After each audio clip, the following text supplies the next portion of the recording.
আল্লাহ তাআলা কোরআনুল মাজিদে ঐতিহাসিক নবীদের ঘটনা বলে আর রাসূলুল্লাহ সাল্লাল্লাহু আলাইহি সাল্লামকে জানিয়েছেন।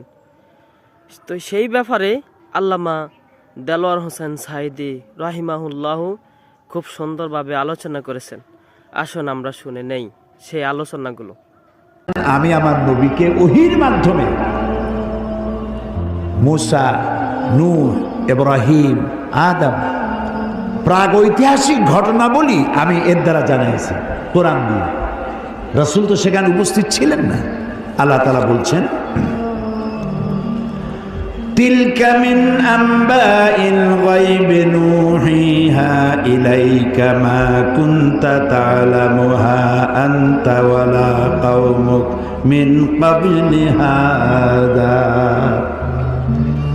তিলকা মিন আম্বাইল গায়ব, এটা হচ্ছে সেই অজ্ঞাত ঘটনা যা ওহীর মাধ্যমে আমি আপনাকে জানাইছি। তা না হলে আপনি এবং আপনার কওম, আপনার জাতি এই সম্পর্কে কিছুই জানতো না। না ইব্রাহিমের ঘটনা, না নূহের ঘটনা, না মুসার ঘটনা, এগুলো কিছুই জানতেন না। হযরত ইউসুফ আলাইহিস সালামের কথা বলে আল্লাহ তাআলা বলছেন, যালিকা মিন আম্বাইল গায়বি নূহিহি ইলাইকা ওয়া মা কুনতা লাদাইহিম ইজ আজমাউ ওয়া হুম ইয়ামকুরুন। এটা হচ্ছে সেই অজ্ঞাত কাহিনী যা আমি ওহীর মাধ্যমে আপনাকে জানাইছি। অথচ তার ভাইয়েরা যখন ইউসুফ আলাইহিস সালামের বিরুদ্ধে ষড়যন্ত্র করছিল তখন আপনি তার কাছে ছিলেন না। আমি আপনাকে জানাইছি ওহীর মাধ্যমে। মূসা আলাইহিস সালামের ঘটনা আল্লাহ তাআলা বলে তারপরে বলতেছেন, ওমা কুনতা বিজানিবিল গারবিয়্যি ইজ কাদাইনা মূসা আমরা ওমা কুনতা মিনাশ শাহিদিন। মূসা আলাইহিস সালাম তিনি পশ্চিম সেই সিনাই পর্বতের পশ্চিম দিগন্তে, পশ্চিম প্রান্তে তিনি যখন আক্রান্ত হয়েছিলেন সেখানে আপনি উপস্থিত ছিলেন। আমি আপনাকে ঘটনার মাধ্যমে জানাইছি। মূসা আলাইহিস সালামের উপরে যেখানে ওহী নাজিল হয়েছিল সে জায়গাটাও আল্লাহ তাআলা আমাকে দেখাইছেন। আলহামদুলিল্লাহ। মিশর কায়রো এর রাজধানী, মিশরের রাজধানী কায়রো, জামিয়া আল আজহার পৃথিবীর বহু পুরাতন ইউনিভার্সিটি, বিশাল এরিয়া, প্রায় ৫৬,০০০ ছাত্রছাত্রী লেখাপড়া করে সেখানে। কত বড় বিশ্ববিদ্যালয়, কতগুলি ক্যাম্পাস। তো সেই বিশ্ববিদ্যালয়ের আমন্ত্রণে আমি সেখানে গিয়েছি, ৫ দিন ছিলাম।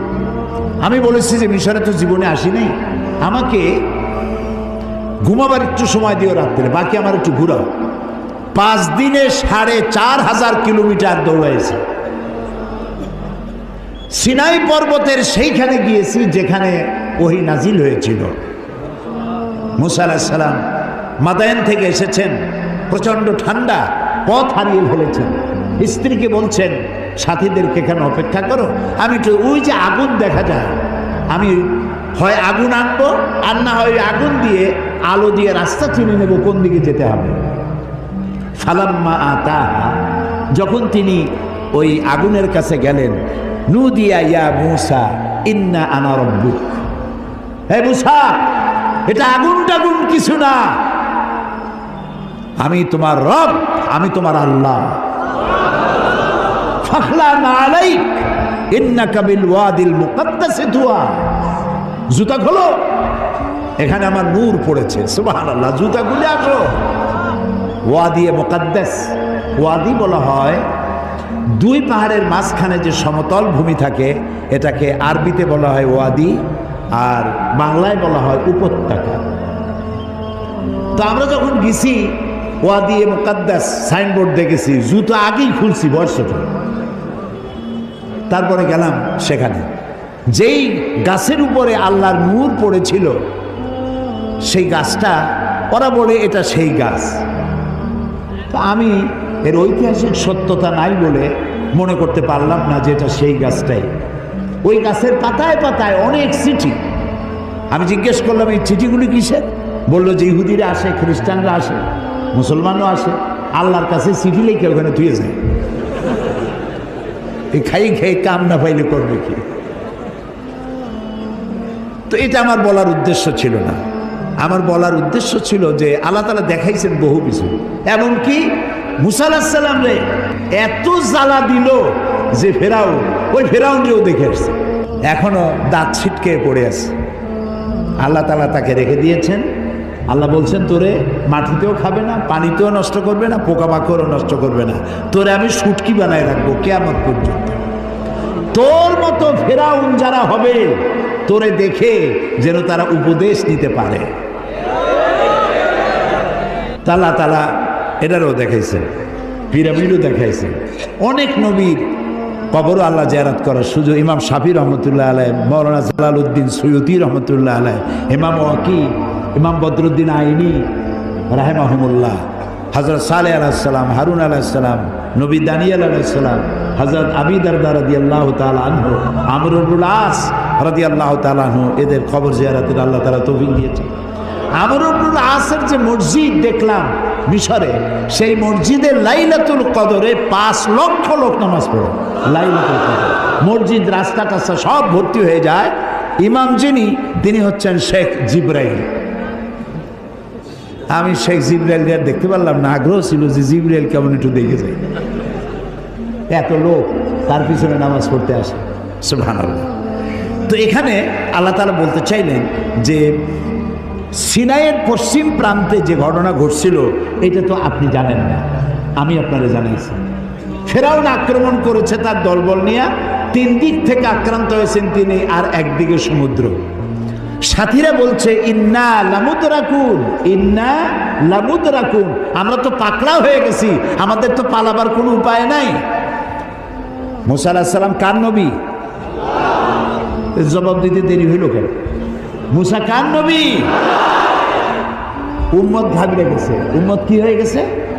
ঘাবড়ে গেছে, ভয় পাই গেছে। 3 দিক দিয়ে আসছে কারা? শত্রু সৈন্য 3 দিক, আর একদিকে কি? সমুদ্র। ঘাবড়াবার তো কথাই, আপনি আমি হলে তো হার্ট ফেল করবো। কোন দিক যাবো? ফাইনাতা যাবো, যাওয়ার জায়গা নেই। কিন্তু মুসা আলাইহিস সালাম আল্লাহর নবী, তিনি বলছেন কাল্লা কাল্লা, কখনোই নয়, ভয় পেও না, রব্বি সায়াহদিন, অবশ্যই আল্লাহ আমাদেরকে পথ বের করে দিবেন। কাজী মেঘের মতো কালো ঘন কৃষ্ণ মেঘের মতো উত্তর গগন কালো মেঘে ছেয়ে গেছে, থমথমে ভাব, ঝোড়ো হাওয়া এখনই প্রবাহিত হবে। 30 ফুট উঁচু হয়ে জলোচ্ছ্বাস এসে উপকূলীয় এলাকা ভাসায় নিয়ে যাবে, বজ্রসহ বৃষ্টিপাত হবে, ঝড় বন্যায় উড়ায় নিয়ে যাবে, সুনামি হবে।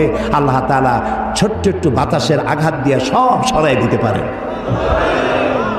বলেন সুবহানাল্লাহ, জোরে বলেন সুবহানাল্লাহ। কি ক্ষমতা তার! ফাআলুল লিমা ইউরিদ, যা খুশি তাই করতে পারে। তো আল্লাহ তাআলা ওহীর মাধ্যমে এই কথাগুলি জানাইছেন। বিজ্ঞানীরা, ওই যে বলছি যে বিজ্ঞানীরা যে কথাগুলি আজ বলতেছে, যেমন 1665 খ্রিস্টাব্দে স্যার আইজ্যাক নিউটন, তিনি দেখলেন গাছের থেকে একটা আপেল পড়লো মাটিতে। তিনি তখন চিন্তা করলেন যে আপেলটা মাটিতে পড়লো কেন, এটা তো উপরে উঠে যেতে পারত। এইটা চিন্তা করলেন। চিন্তা করে করে 1665 খ্রিস্টাব্দে তিনি মাধ্যাকর্ষণ শক্তি, ল অফ গ্র্যাভিটেশন, এটা আবিষ্কার করলেন। কত খ্রিস্টাব্দে? 1665। অথচ কোরআনে কারীম স্যার আইজ্যাক নিউটনের জন্মের 1000 বছর আগে সূরা ফাতির 41 নম্বর আয়াত আল্লাহ তাআলা বলছেন, ইন্নাল্লাহা ইউমসিকুস সামাওয়াতি ওয়াল আরদা আন তাজুলা, নিশ্চয়ই আল্লাহ তাআলা চন্দ্র, সূর্য, গ্রহ, নক্ষত্র সব একটার সাথে আরেকটাকে সম্পৃক্ত করে রেখেছেন, যাতে একটার থেকে আরেকটা বিচ্ছিন্ন হয়ে না যায়। এটাই হচ্ছে ল অফ গ্র্যাভিটেশন। এই মাধ্যাকর্ষণ শক্তির কথা কোরআন 1500 বছর আগে এ কথা আল্লাহ তাআলা বলেছেন। তো দুর্ভাগ্য, কোরআন বুঝি না, কোরআন শুধু সবের নিয়তে পড়ি। একবার সূরা ইয়াসিন পড়লে 10 খতম করার শরীফ এর সব। এই যদি হয় তাহলে গোটা কোরআন শরীফ পড়ার আমার দরকারটা কি? খালি সূরা ইয়াসিন পড়লেই তো হলো।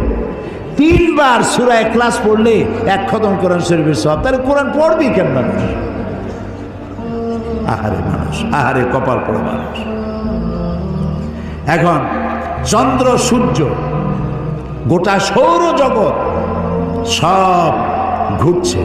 এটা কোপার্নিকাস, গ্যালিলিও, নিউটন, আইনস্টাইন ওনারা আবিষ্কার করেছেন যে সব কিছু ঘুরছে।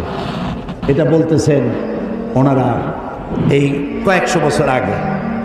অথচ 1500 বছর আগে আল্লাহ তাআলা কোনটা ঘোরে? চন্দ্র ঘোরে না সূর্য ঘোরে না দুনিয়া ঘোরে? কে ঘোরে? একথা সূরা ইয়াসিনে আল্লাহ তাআলা তার নবীর কাছে বলে দিয়েছে।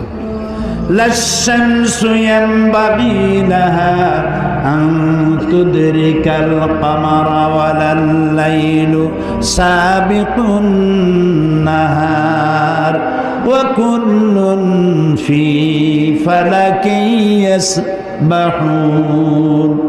প্রবল জ্ঞানী হইবে যাহারা, আপন মনেতে বুঝিবে তাহারা। রাত্রি পারে না আগে যাইবার, দিনের স্থান করে অধিকার। যার যে স্থান বহাল রাখিয়া ভ্রমণ করিছে খোদাকে ডরিয়া। শুধু পৃথিবী করে না, আল্লাহ তাআলা বলছেন ওয়া কুল্লুন ফি ফালাকি ইয়াসবাহুন। যা কিছু আছে মহাশূন্যে, এই পৃথিবীটাও মহাশূন্যে। পৃথিবীটা কোথায়? মহাশূন্যের উপর ভাসমান। তো মহাশূন্যে অকুল্লুন ফি ফালাকি ইয়াসবাহুন, মহাশূন্যে যা কিছু আছে সব ঘুরতেছে আর ঘুরছে। Activities life, inactivities death. যতদিন ঘুরবে ততদিন সব ঠিক থাকবে। আর যেদিন এই ঘূর্ণায়মানের এই চক্রের আবর্তন বন্ধ হয়ে গিয়ে যখন ঘোরা বন্ধ হবে, তখন একটা প্রচণ্ড আঘাতের মাধ্যমে, প্রলয়ঙ্করী আঘাতের মাধ্যমে দুনিয়ায় কিয়ামত অনুষ্ঠিত হয়ে যাবে। তো আল্লাহ তাআলা কোরআনে কারিমে এই কথাগুলি অনেক আগে বলে রেখেছেন। The universe and doctor Einstein গ্রন্থে তারা বলেছেন যে সূর্য ধীরে ধীরে এর আলো কমে যাবে, আলো থাকবে না, আর তারাগুলো পোড়া কয়লার মতো হয়ে যাবে। কারা বলতেছে? বিজ্ঞানীরা বলছে। কোরআন ওরা আজকে যেটা বললো, কোরআন বলেছে অনেক আগে। কি বলেছে? ইয়াসআলু আইয়ানা ইয়াউমুল কিয়ামাতি ফাইযা বারিকাল বাসারু ওয়া খাসাফাল কামারু ওয়া জুমিআশ শামসু ওয়াল কামার। আল্লাহ তাআলা বলছেন এরা রাসূলকে জিজ্ঞেস করে কিয়ামত কবে হবে। তো আল্লাহ তাআলা বলছেন জবাব দিয়ে দেন, কিয়ামত হবে যে সময় চন্দ্র আলো হারিয়ে ফেলবে, সূর্য আলো হারিয়ে ফেলবে, আর চাঁদ আর সূর্য এগুলি সব একাকার হয়ে যাবে। তাহলে এই কথাগুলি বিজ্ঞান আবিষ্কার করার অনেক আগে কোরআন এসব কথা বলে রেখেছে। প্রকৃতির নিয়মে একদিন সব লণ্ডভণ্ড হয়ে যাবে। কুল্লু মান আলাইহা ফান। আল্লাহ তাআলা বলেছেন সব ধ্বংস হবে, কিচ্ছু থাকবে না আল্লাহ ছাড়া। কে ছাড়া? আল্লাহ ছাড়া কেউ থাকবে না, কিচ্ছু থাকবে না। এ কথা বিজ্ঞান জানার আগে আল্লাহ তাআলা কোরআন শরীফে বলে রেখেছেন। এই যে মাত্র 100 বছর পর্যন্ত, গত 100 বছরের আগ পর্যন্ত পৃথিবীর মানুষের ধারণা ছিল যে চাঁদ নিজে আলো দেয়, চাঁদ নিজে আলো দেয়। আর বলতো বুড়ো বুড়িরা যে চাঁদের মধ্যে যে কালো কালো জিনিস দেখা যায় ওইটা হলো একটা বট গাছ, ওইখানে একটা বুড়ি থাকে। তো ছোটোবেলায় চিন্তা করতাম আমরা বুড়ি অনেক করে কি, তো বলতো যে বুড়ি ওইখানে সুতা কাটে। তো তখন খুব বেশি চিন্তায় পড়তাম, এত পরিশ্রম করে এই বুড়ি সুতা কাটিয়া, এই বুড়ি খায় কি? পরে জানা গেল যে ওখানে বট গাছও নাই আর ওখানে কোনো বুড়িও থাকে না।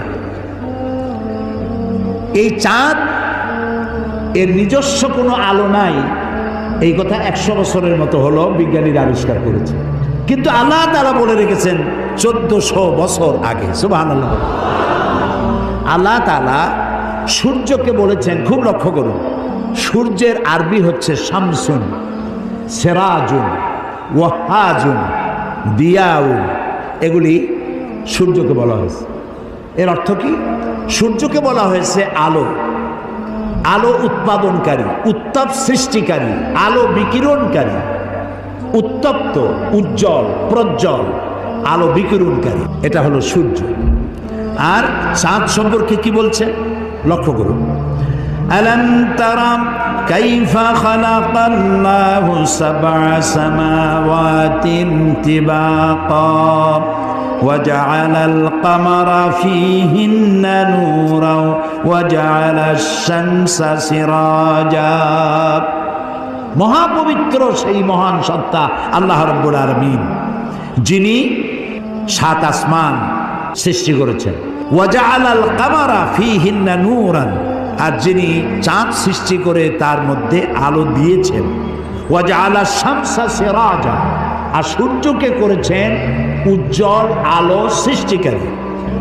তখন সূর্যকে বলা হলো শামসুন, উত্তপ্ত আলো, উত্তাপ সৃষ্টি করে, যেটা সেটার নাম শামসুন সিরাজুন ওয়াহাজুন দিয়াউ।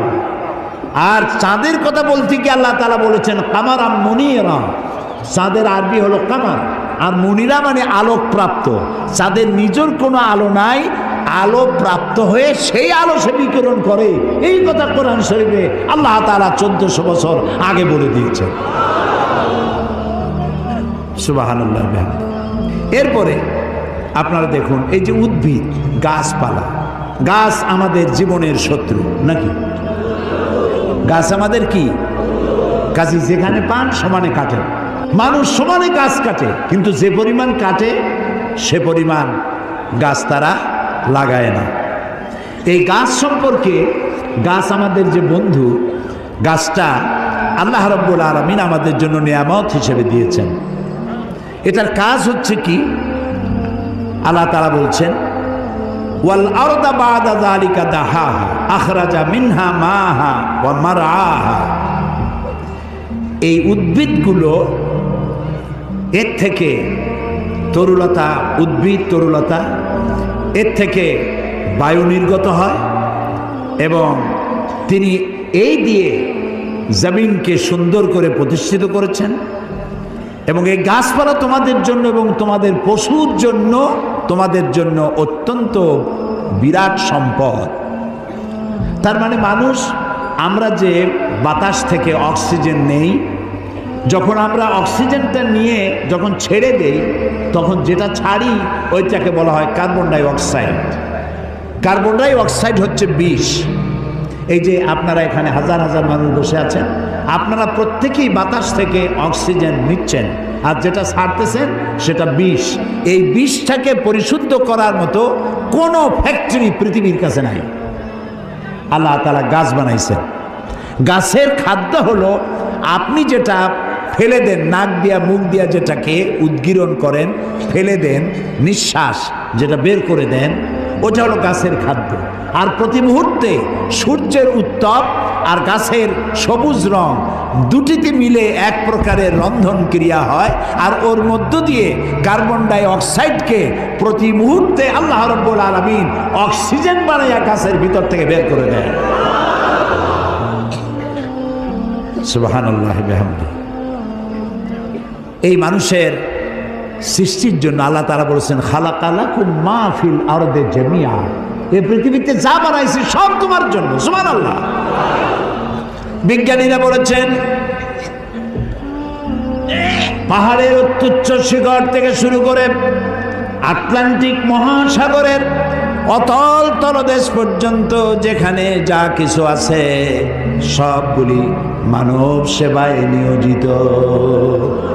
সব মানুষের খেদমতের জন্য আল্লাহ বানিয়েছে। এখন প্রশ্ন উঠতে পারে, সব মানুষের খেদমতে বুঝলাম, কিন্তু মশা দিয়া কি খেদমত হয়? মশার কামড়ের চোটে বাড়ি থাকতে পারি না, এ প্রশ্ন উঠতে পারে কি? উঠতেই পারে। আল্লাহ যদি সবই মানুষের কল্যাণে বানায়, তুই মশা বানাইছি কি কামে? আপনি বোঝেন না, বোঝেন নাই। একটা মশা, একে সহজে মারাও যায় না। ওকে বহু কায়দা করে হাতটা আস্তে নিয়ে যেইটা মারবেন তার আগেই সে উড়ে চলে যাবে। খুব চালাক। এই মশা কি জন্য বানাইছেন আল্লাহ?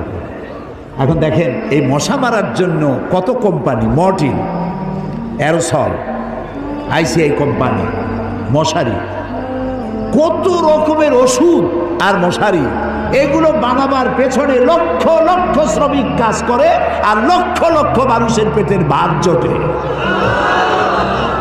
আপনি তো বুঝবেন না কোনটার মধ্যে কি জিনিস আছে, আল্লাহ বানাইছে কেন, তোমার মাথায় তো কুলাবে না। মশা আছে বলেই তো মশারি, মশা আছে বলেই তো মর্টিন বিক্রি হয় জম্মের মতো। এখন চিন্তা হয়তো তাহলে সাপ বানাইছে কেন, সাপ বানাইছে কেন তা জানুন না তো। সাপের চামড়া দিয়ে, সাপের চামড়ার মেলা দাম, এ দিয়ে ভ্যানিটি ব্যাগ তৈরি হয়, মহিলারা ব্যবহার করে, খুব দামি। আর সাপের বিষ, এটা দিয়ে ঔষধ তৈরি হয়। সব থেকে বিষাক্ত সাপ যেটা, যেই সাপের বিষ ব্লাড টাচ করার সাথে সাথে মানুষ মারা যায়, এই ধরনের মারাত্মক আফ্রিকান কোবরা, সেই সাপের বিষ দিয়ে মানুষের জীবন রক্ষাকারী লাইফ সেভিং মেডিসিন তৈরি হয়। সুবহানাল্লাহ। মরবে ঠিক, মানুষ মরবে ঠিক, কিন্তু মরার আগেও কথা বলে মরবে, এরকম ওষুধ সাপের বিষ দিয়ে তৈরি হয়। সুবহানাল্লাহ, সুবহানাল্লাহ। আমরা আল্লাহ তাআলার সৃষ্টি সম্পর্কে গবেষণা করলেই বুঝতে পারবো, আর চিন্তা ভাবনা না করলে খালি যদি খায়, জম্মের খাওয়া খাইয়া পেট একটা তরমুজের সাইজ বানায় খালি, কিন্তু চিন্তা করে না খাইলাম কি। প্রিয় ভাই সব, এরপরে আল্লাহ তাআলা এই কোরআন শরীফের মধ্যে বলেছেন, আমি তোমাদেরকে পানি দিয়েছি। কি দিয়েছি বলেন না? পানি। জীবনের জন্য পানি সব থেকে বেশি প্রয়োজন। জীবনের জন্য সব থেকে বেশি প্রয়োজন কি? পানি। এই পানি এর এক নাম হলো জীবন। পানির এক নাম, এই পানি যদি বগুড়ায় 10 ফিট উঁচু হয়ে আসে, নাম হবে কি? মরণ। একটু আগেই জীবন, পর মুহূর্তে মরণ। এই পানি আল্লাহ তাআলা জীবনের জন্য পানি সৃষ্টি করেছেন। ফারাক্কার বাঁধটার নানান রকমের বাঁধ দিয়ে, আন্তর্জাতিক নদীর বাঁধটার দিয়ে পানির সর্বনাশ হবে, নদীর নাব্যতা কমে যাবে, আপনার পানির সংকট হতে পারে। এটা সব থেকে বেশি কে জানে? এই আল্লাহর নামে তো আসছে কোন কেন, কে জানে? ওই আল্লাহ রাব্বুল আলামিন প্রাণী জগতের সবচাইতে বেশি প্রয়োজনীয় যেই জিনিসটি পানি, সেই পানির জন্য আল্লাহ রাব্বুল আলামিন একটি মহাদেশ, যেটা শুধু পানির পাহাড় অর্থাৎ বরফের পাহাড় দিয়ে ঘেরা একটা মহাদেশ, মানুষ নাই, জন নাই, মহাদেশটা শুধু পানির বরফের পাহাড় দিয়ে আল্লাহ বানায় রাখছেন। নাম কি? অ্যান্টার্কটিকা। এখানে শুধু আছে শ্বেত ভল্লুক আর আছে পেঙ্গুইন, পেঙ্গুইন পাখি। এই পেঙ্গুইন পাখি পানির মধ্যেও ডুবাইতে পারে, বাতাস দিয়েও উঠতে পারে। এই পেঙ্গুইন পাখিগুলি আমি দেখেছি, সে ডিম পেড়ে তাকে 3 মাস 90 দিন ডিমে তা দিতে হয়। ডিমটা পারলো কিসের মধ্যে? বরফের মধ্যে। এখন ওর তো তাপ না হলে তো ফুটবে না, সেই জন্য ওইটার উপরে তাকে দাঁড়ায় থাকতে হবে। পেঙ্গুইন কিন্তু আবার এই শুইতে বসতে পারে না, দাঁড়ায় থাকে। আর গায়ে একটা কালো চাদরের মতো, বুকটা সাদা, মনে হয় সৌদি প্রিন্স। হাঁটেও খুব কায়দা করে, জমিদারি স্টাইলে হাঁটে। তো বাচ্চা ডিম দিয়ে ডিমের উপরে সে দাঁড়ায় থাকে, তার শরীরের একটা অংশ ডিমের উপরে দিয়ে দাঁড়ায় থাকে। 3 মাস 90 দিন দাঁড়ায় থাকতে হবে। এই 90 দিন সে খাবে কি? ওর স্বামীকে, পুরুষ পেঙ্গুইনকে আল্লাহ এত দয়া দিছেন, ও মাছ ধরে ধরে প্রত্যেক দিন ওর বউরে খাওয়ায়। সুবহানাল্লাহ, সুবহানাল্লাহ। এই যে টেলিভিশনের মধ্যে নানান রকমের আছে, কি বলে, চ্যানেল, এইসব হাবিজাবি উল্লুক মার্কা লাভ ঝাপ না দেখে অ্যানিমেল প্ল্যানেট দেখেন, ডিসকভারি দেখেন, ন্যাশনাল জিওগ্রাফি দেখেন। পশুর মধ্যেও কত মায়া আল্লাহ দান করেছেন। আমার নিজের চোখে দেখলাম এক ক্ষুধার্ত বাঘ, ক্ষুধার্ত বাঘ না, সিংহী। এই সিংহী ক্ষুধার্ত, একটা হরিণের পালের উপরে জাম্প করেছে, হরিণ দিছে দৌড়, কিন্তু একটা বাচ্চা হরিণ সে কোনো রকম দাঁড়ায়, আবার পড়ে যায়, দাঁড়ায় মনে হয় 3-4 দিন হয়েছে, দৌড়াইতে পারে না। সিংহটা ওর কাছে গেল, আমি মনে করলাম যে খাইয়ে ফেলাবে এখনই। তো দেখলাম যখন হরিণটা পড়ে যায় তখন হাতটা দিয়ে এরকম উঁচু করে দাঁড় করায় দেয়। এইভাবে দাঁড় করাইলো, শুয়ে পড়লো, দাঁড় করাইলো, সে এরকম ঠেলতে ঠেলতে নিতে নিতে সিংহীর বাচ্চাগুলি যেখানে শোয়া সেইখানে এই বাচ্চাটারে নিয়ে গেল, নিয়ে নিজে কাইত হয়ে শুয়ে পড়লো। বাচ্চারাও, সিংহের বাচ্চারাও দুধ খাইলো, হরিণের বাচ্চাটাও দুধ খাওয়ালো। তার মানে এই সিংহ তার হিংস্রতা, মাতৃত্বের স্নেহের সামনে এটা অবনমিত হয়ে গেছে, হার মেনে গেছে। সুবহানাল্লাহ। আমাদের দেশে যখন মারামারি হয় একটু বোঝা উচিত যে কারে মারতেছি। এই যে মারতেছি, ওর বউ তো বিধবা হয়ে যাবে, ওর বাচ্চাটা তো এতিম হয়ে যাবে। এই চিন্তা যদি আমাদের থাকতো, পশুর যে জ্ঞান আছে আমাদের তাও নাই। এই পৃথিবীতে যত কুমিরে মানুষ মারলো, কুমিরে খাইলো, হাঙ্গরে খাইলো, বাঘে খেলো, সাপে খেলো, পৃথিবীর সমস্ত প্রাণী, হিংস্র প্রাণীরা যত না মানুষ মেরেছে তার থেকে 1000 গুণ বেশি মানুষেরা নিজেরা মারামারি করছে, বেশি মরেছে, বেশি। আকল কাজ করে না, কমন সেন্স কাজ করে না।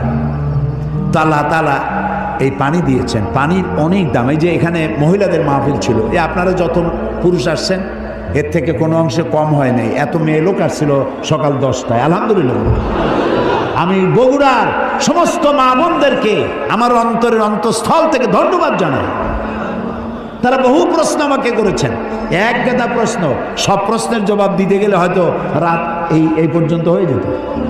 এত প্রশ্ন করছে, খাইয়া না খাইয়া যদ্দূর পারছি জবাব দিছি। তার মধ্যে একটা প্রশ্ন ছিল পানির ব্যাপারে, পানি অপচয় করা যাবে কিনা। আমি বলেছি আমি তো জবাব আন্দাজে দেই না, আমি আলহামদুলিল্লাহ, আল্লাহ শকর, আপনারা যারা এখানে আলেম বসে আছেন আমি আপনাদের পর্যায়ে পড়ি না, আমি খুবই ছোট মানুষ, তালেবে ইলম মানুষ। আমি যেটুক পড়েছি সেটুক বলি, না পড়িয়া না দেখা আন্দাজে গপ্প করি না। তো আমি হাদিসে পড়েছি, সাহাবায়ে কেরাম প্রশ্ন করেছেন রসুলের কাছে, আমরা উজু করতে গেলে রসুল বলেছেন পানি অপচয় করবা না। সাহাবী একজন প্রশ্ন করলেন যে উজু করতে গিয়ে একটু বেশি পানি খরচ হলে তাতে কোনো অসুবিধা আছে? রসুল জবাব দিলেন, তুমি যদি প্রবাহিত নদীর কিনারে দাঁড়াইয়া উজু করো পানির অপচয় করতে পারবা না। সুবহানাল্লাহ বলবেন না? এখন আপনি কত পানি খরচ করেন দেখেন তো, টেপ একটা সাইয়া দিয়া জনমের মতো, একটা চায়ের কাপ ধুইতে গিয়ে একটা কলস ধোয়ার পানি খরচ করতেছে। বউরা কি গ্যাস আছে? আছে। একটা মেসের কাঠি খরচ হবে সারা দিন, গ্যাসের চুলা জ্বলতে থাকে। আপনি আল্লাহর নিয়ামতের না শকর, একটা মেজের কাঠি দিলেই তো যখন খুশি তখন আপনি জ্বালাইতে পারেন। আপনি কেন বাড়িতে বলেন না যে জ্বালাই রাখবে না? অধিকাংশ বাড়িতে এইভাবে এই গ্যাসের চুলা জ্বলে থাকে বলে আমরা খবর পেয়েছি। অন্যায়। সুম্মা লাতুসআলুন্না ইয়াওমাইযিন আনিন নাঈম, প্রত্যেকটি নিয়ামত সম্পর্কে কিয়ামতে আল্লাহর কাছে জবাবদিহি করতে হবে। কাজে এগুলি নিয়ামত।